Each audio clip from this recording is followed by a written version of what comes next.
2 minutes pour comprendre, les enfants rentrent de l'école, ils ont envie de goûter. Alors, quel goûter on leur prépare? C'est la question qu'on va poser à Pierre Joyot. Vous êtes co-auteur de La Nouvelle Révolution alimentaire avec le docteur Cyril Laporte.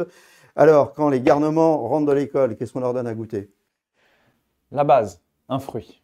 Un On fruit. commence par un fruit. C'est important. Ensuite, dans nos placards, il faut éviter de proposer aux enfants une quantité innombrable de gâteaux transformés, de sucreries.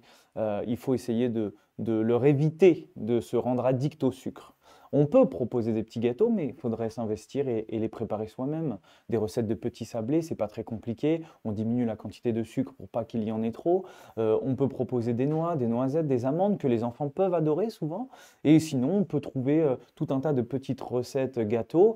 Et vraiment, j'insiste sur ce point-là, c'est faire attention à la quantité de sucre qui sera ingérée. Donc même lorsque l'on fait des gâteaux soi-même, on doit faire attention à la quantité de sucre. Dans une part de gâteau, on ne doit pas dépasser 6 à 7 grammes de sucre. C'est largement suffisant.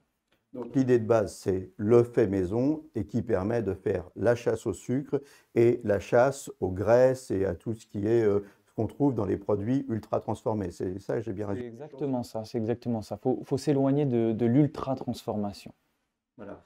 Et donc, si on en a la possibilité, ce n'est pas toujours le cas, parce que les mamans ne sont pas toujours à la maison, mais on rend ce goûter un peu festif, et puis éventuellement, on fait des gâteaux avec les enfants. Quand les mamans ne sont pas à la maison, comment on fait? On peut préparer des gâteaux à l'avance? On peut préparer des gâteaux à l'avance. Ce que l'on peut faire, c'est en préparer à l'avance, les congeler et la veille au soir les sortir pour que le lendemain à 16 heures, les petits gâteaux sont sur le plan de travail. Très facile. Avec le fruit, c'est parfait. Voilà, en tout cas, ce qu'il faut dire, c'est que l'alimentation des enfants, c'est très très important, parce que beaucoup de choses se jouent à cet âge-là.